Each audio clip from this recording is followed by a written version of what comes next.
Salut, je suis très heureuse de te retrouver pour notre émission Les enfants du Père. C'est Mina et vraiment, je ne suis pas toute seule sur ce plateau, hein. Je suis avec deux jeunes garçons qui sont avec moi. Alors, j'ai avec moi Léo Salut. et Émeric. Bonjour. Bonjour à vous. En tout cas, nous sommes très heureux de faire cette émission qui a pour objectif, enfin, de partir à la découverte de la Bible. On va vraiment, durant ces émissions, prendre le temps d'étudier le texte de la Bible, la parole, parce qu'il y a vraiment des trésors à l'intérieur. C'est vrai qu'en tant qu'enfant, des fois, on lit des histoires, mais on ne prend pas le temps de creuser la Bible. Et c'est ce qu'on va essayer de faire. On prend ce petit temps pour le faire. J'espère que vous allez vraiment passer un bon moment avec nous. Et en tout cas, nous, on a plaisir à faire cette émission pour vous. Alors, les garçons, vous connaissez un peu la Bible, je crois. Est-ce que ça vous arrive de lire ce livre? Oui. Moi, ça m'arrive, pas régulièrement, j'avoue, mais ça m'arrive quand même. Et est-ce que vous êtes déjà posé des questions sur la Bible? Ou pas du tout, vous prenez le livre sans vous poser de questions, vous Euh, l'ouvrez. Moi, je me pose pas de questions. Et toi, Léo? Moi, je me suis déjà posé quelques questions, mais j'ai aussi été poussée par ma prof d'histoire géo qui nous a fait apprendre des leçons sur l'origine de la Bible et la religion juive. Du coup, je sais quand même d'où ça provient. Donc, tu es incollable. Donc, je vais poser des questions là, tu seras Incollable, bon, incollable. faut voir, j'ai OK. pas appris toutes les Donc, leçons. bon, Émeric, je pense qu'il n'aura pas les réponses, parce qu'il m'a dit qu'il n'a pas cherché à savoir d'où ça sort. Bon, on va voir s'il a les réponses quand même. Peut-être qu'il a les réponses. Alors, D'accord. on va faire un petit quiz. Voilà. Je vais D'accord. poser quelques questions sur la Bible. Alors, c'est quoi la Bible déjà? La Bible, c'est. Alors, vous me répondez. Est-ce que c'est un seul grand livre, un Hmm. seul gros livre, ou Non. bien c'est une collection de plusieurs livres, ou bien c'est une bande dessinée? Moi, j'aurais dit l'option 2. L'option 2, ok, et toi? Pareil. L'option 2, effectivement, hein. La Bible, c'est une collection de plusieurs livres, hein, même si c'est rassemblé en un seul, enfin, livre papier, mais en fait, à l'intérieur, il y a plusieurs livres. C'est comme si c'est une bibliothèque, en fait. Ouais. C'est bizarre de me dire que ça, c'est une bibliothèque. C'est clair, hein. Une bibliothèque qu'on peut pas hanter. Ouais. Une bibliothèque mobile. Hein? C'est de la science. Vous allez le mettre dans votre portable, mais là, vous avez une Bible, vous avez une bibliothèque portable. C'est déjà innovant bien avant les portables, hein. Ouais. Alors, deuxième question. D'après vous, la Bible a été écrite par une seule personne ou bien par plusieurs? Hmm. Alors, Léo? Par plusieurs personnes. C'est des scribes juifs. Oh là Les là. scribes, c'est ceux qui écrivent les lois et les trucs comme ça. Ah bon? Ils se sont rassemblés, enfin pas les lois, mais de tout en fait. C'est les écrivains du temps. Et ils se sont rassemblés pour prendre des histoires, des récits. Ils font pas des histoires comme Enfin ça? non, pas des histoires, des récits, des faits qui se sont déroulés et aussi leurs croyances. Moi, je pense que ce sont des disciples. Ils ont créé cette Bible. D'accord, Ils ont écrit ce qu'ils ont vécu, par exemple. d'accord, Et ils étaient sûrement plusieurs, vu qu'il y a plusieurs histoires dans la Bible. d'accord, ok. Mm. Effectivement, hein, la Bible a été écrite par plusieurs auteurs. On n'a pas forcément tous les auteurs de tous les livres Mm. de la Bible, mais effectivement, hein, comme a dit Émeric, on a par exemple les disciples, certains disciples qui ont écrit, on Mm. a, parce qu'ils ont signé, Mm. ils ont signé les livres, ils ont dit, ben, moi, telle personne, j'ai écrit ce livre pour tel objectif. Et il y en a d'autres, en fait, qui n'ont pas d'auteur. Non, enfin, on ne Mm. sait pas. Mais en tout cas, déjà, on a déjà C'est déjà plus de bien. 40 auteurs, au Ouais. moins, on pense, qui ont écrit la Bible. OK? Alors, Euh, d'après vous, quel est le premier livre de la Bible? Ça, c'est facile, ça. Premier livre de la Bible? Je laisse. Genèse. Genèse. OK, très Mm. bien. OK. Et dans quelle langue la Bible a été écrite, d'après vous? Mm. Moi, j'aurais dit en hébreu. Moi. OK. Hébreu, mais c'est pas tout. Il y a l'hébreu, de l'araméen et What? du grec. D'accord? L'araméen, c'est une langue ancienne, en Grec? fait. OK? Mais les Grecs, ils sont pas polythéistes? Alors, mais c'est une langue. On parle de la langue, on parle pas Ouais. de la religion. Mm. Une langue n'a pas de religion. Ouais. OK? Mm. Ah, mais vous connaissez comme ça, hein, c'est pas mal ça, Mm. c'est pas mal, c'est pas mal. OK. En tout cas, j'espère que ceux qui suivaient l'émission avec nous ont réussi à répondre aux questions comme vous, hein, qui ont été efficaces.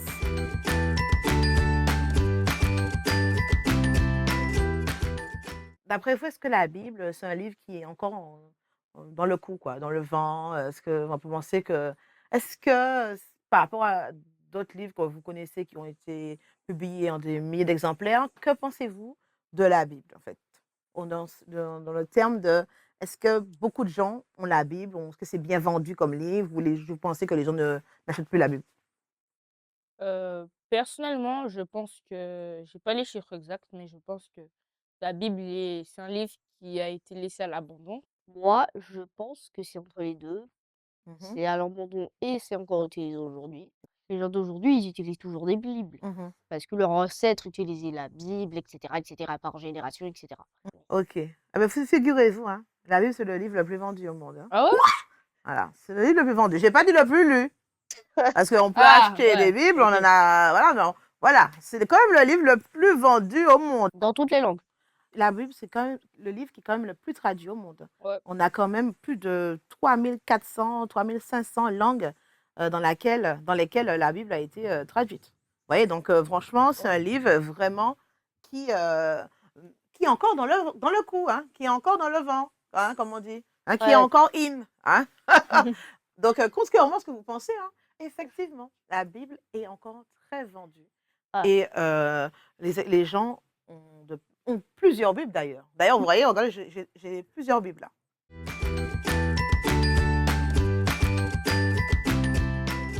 Là, j'ai une Bible qui s'appelle la Bible Chouraki. Donc, c'est une Bible qui a été écrite par un juif.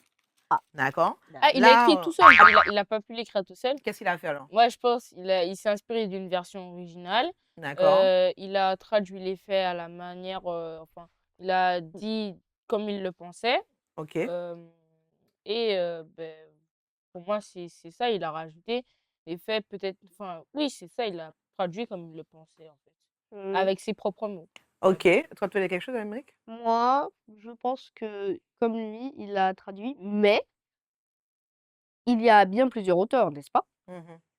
S'il y a plusieurs auteurs, ça veut dire que on ne sait pas le nombre exact qu'il y a de livres dans la Bible. Mhm.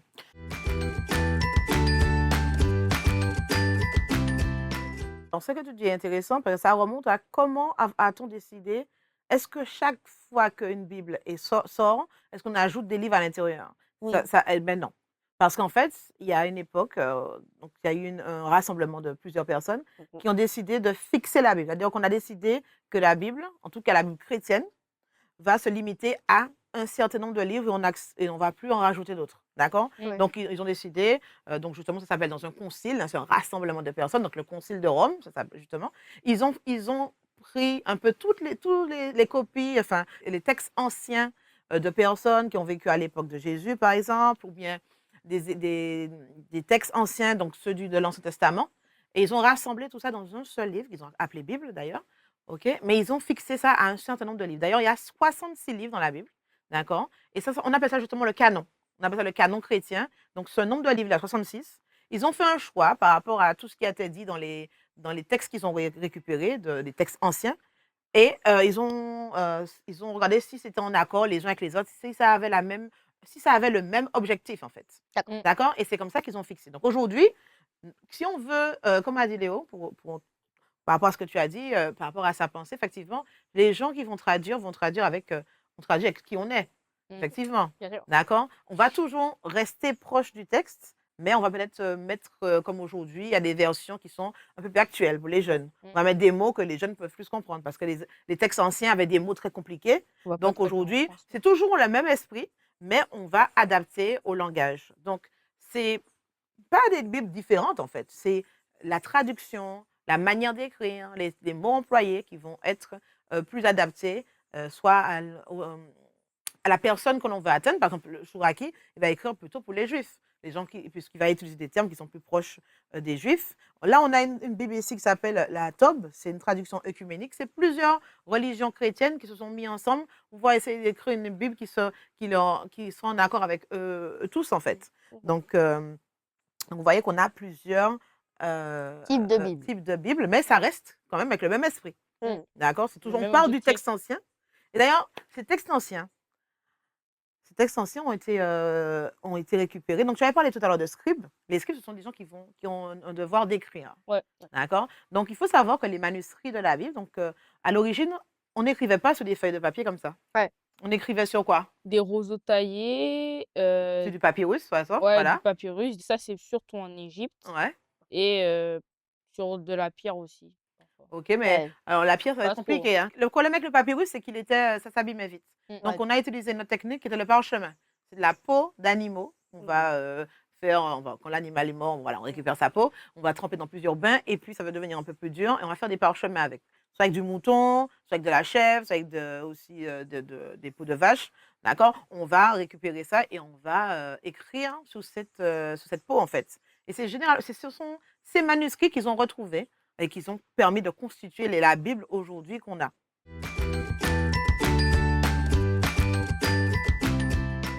Est-ce que ce livre, on peut se poser la question, est-ce que c'est fiable, quoi? Est-ce que Mmh. je peux me faire confiance à la Bible?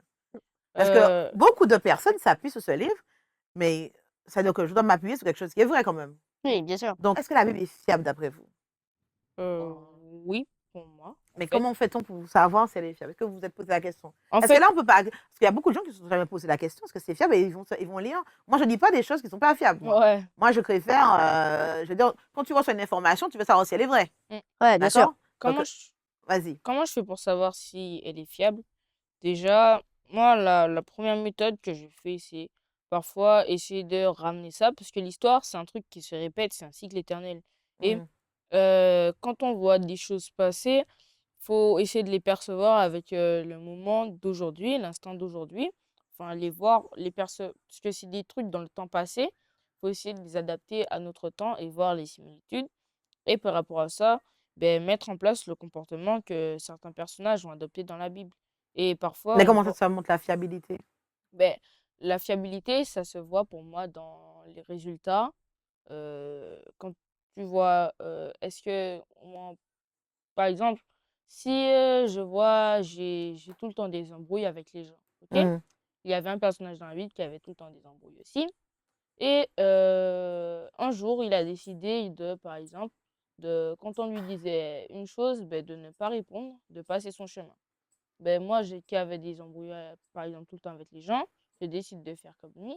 Et au final, je me rends compte que ça marche et que j'ai pas d'embrouille. Là, je pourrais dire que c'est fiable parce que ça a marché. Donc toi, en Et fait, c'est l'expérience que tu vas vivre, il va te montrer que finalement, tu peux t'appuyer sur ce livre. ouais. Ben, ce serait plus un livre de conseils pour toi, en fait, en fait. Oui, c'est un livre de conseils parce que pour moi, la Bible, c'est les gens, si c'était juste pour écrire un livre comme ça, ils auraient pu écrire un manga ou une bande dessinée. Ils ont fait ça parce que ben, ils ont vu les erreurs passées des gens, ils ont vu ce qui s'était passé et ils voulaient pas que les générations futures fassent les mêmes erreurs. Du coup, ils ont écrit ce livre-là pour les conseiller. Donc toi, tu penses que c'est un livre qui a été écrit pour conseiller les gens. Mm. Sauf qu'il y a des gens qui, pour eux, la Bible n'est pas seulement un livre de conseils, c'est un livre qui va guider leur vie en permanence. Parce que la Bible, en fait, et justement, on va creuser ça dans la prochaine émission, voir pourquoi, en fait, qui a écrit, qui est le vrai auteur de ce livre, en fait. Parce que, oui, c'est plusieurs auteurs qui ont écrit, mais il y a quelqu'un d'autre qui les a inspirés à écrire ces histoires. Et en fait, c'est là que ça devient plus qu'un livre de conseils. Ça devient un guide, ça devient ce livre qui va me dire comment je dois marcher, comment je dois vivre, de quelle manière planifier mes projets et aussi, surtout, à quoi c'est mon existence sur cette terre. Pourquoi je suis là, en fait.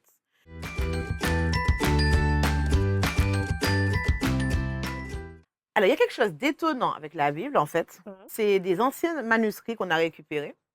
Et ce qu'on a pu observer, c'est qu'il y avait très peu d'erreurs entre les copies de manuscrits. Et même les histoires, il y a des liens en fait qui se retrouvent. Comparé à d'autres ouvrages qui sont aujourd'hui communément acceptés, qu'on accepte qu'ils soient vrais, eh ben, la Bible a moins d'erreurs de copie que ces anciens manuscrits. Alors que c'est quand même, pour avoir un livre qui a pour faire autant de copies et que des copies qui sont très anciennes, on retrouve qu'il y a peu d'erreurs entre les copies. Donc ça montre qu'il y a une vraie cohérence. Et puis, la Bible aussi, beaucoup de gens ont dit la Bible, c'est pas vrai, ça sort de n'importe où. Eh bien, la Bible, des fois, a montré à plusieurs reprises hein, que des choses qui étaient déjà dites dans la Bible, qu'ils n'avaient pas encore découvert, que les archéologues n'avaient pas encore découvert, eh bien, la Bible en parlait déjà. Par exemple, il y a le peuple hittite, qui est un peuple de guerriers. Beaucoup de personnes disaient, mais non, ce peuple n'a pas existé. Mais la Bible dit, oui, parlait déjà de ce peuple-là. Et des années après, ils ont finalement trouvé des traces que l'histoire a pu trouver après la Bible, que oui, ce peuple existe. Et au fur et à mesure, les découvertes montrent valide en fait ce que la Bible dit. Donc moi, effectivement, hein, grâce à ça, moi j'ai besoin de preuves un peu. Moi, je suis un peu cartésienne. Enfin, j'étais. Mm. Enfin, voilà, j'ai besoin un peu de preuves. On a besoin quand même de savoir si ce livre sur lequel on se base, est-ce qu'il y a des vérités. Et maintenant, en fait, hein, la science de plus en plus hein, confirme des choses qu'on retrouve dans la Bible. On va partir hein, à la découverte de ce livre, voir qu'est-ce qu'il a à nous dire.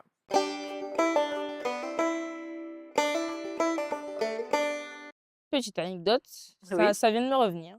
Je connais une dame. La dame nous a raconté que lui arrivait une phase très dure dans sa vie où sa maison a brûlé. Et quand elle revient, elle voit toute sa maison a brûlé, elle était triste. Et elle voit, il y a une seule chose qui n'a pas brûlé, c'est la Bible. Elle a pris sa Bible, elle a prié, et le jour même, elle a réussi à trouver une maison. voilà, donc la Bible n'est pas seulement juste un livre fiable, c'est un livre qui est capable de faire des miracles apparemment. Ouais. En tout cas, nous avons passé une super émission et puis on se dit à très vite pour une prochaine émission. Nous allons partir vraiment dans l'exploration de ce livre merveilleux qu'est la Bible, un livre qui n'est pas du tout démodé, un livre qui est bien actuel. À bientôt!